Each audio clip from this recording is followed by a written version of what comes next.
तर पुन्हा एकदा प्रोफेशनल टीम निघाली क्रिकेटच्या मॅचिक तोरसो ऐकतं. आमचं प्लॅन होतो लेट जाऊन फायनल मारूचा, पण आम्ही एवढे लेट गेलो की थंय त्यांचीच फायनल सुरू झालेली. आमका थंय खेळाक दिल्यानी नाही म्हणून आम्ही इलाव टेंबवलीत. आम्ही पाठच्या प्लेयरांची वाट बघित आम्ही थांबलेलो टेंबवलीच्या फाट्यार. तर थंय आमका बारीक कुत्र्याच्या पिल्लाचा आवाज येत होतो म्हणून आम्ही बघता होतो काय कुत्र्याचा पिल बिळात अडकलेला. जर आम्ही थंय थांबला नसता आणि त्या कुत्र्याच्या पिल्लाक त्या बिळातना काढला नसता तर वाटत नाही त्या कुत्र्याच्या पिल्लाक त्या बिळातना बाहेर येऊ गावला असता. तर आज कुत्र्याक वाचून एवढा पुण्याचा काम केलंय की देव आमच्या पाठीशी उभं राहून आमका बक्षीस मारून देत. म्हणून आम्ही सगळ्यांनी पैसे काढला आणि टॉर्च उडवला होतं. बघता होतो का टॉर्च तर हरला लाव. तर आमका कळलेला आज आमच्या देव पाठीशी नाया.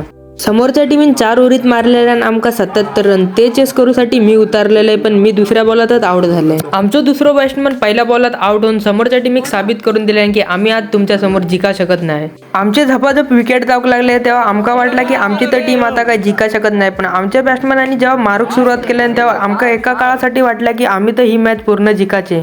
पण थंय तसा काय घडला नाही आणि ती मॅच आम्ही हरलावनी. आम्ही इलाव तळे बाजारात हॉटेलात थंय समोसे आणि थंडा पिलावनी आम्ही सगळे निघालो घरात.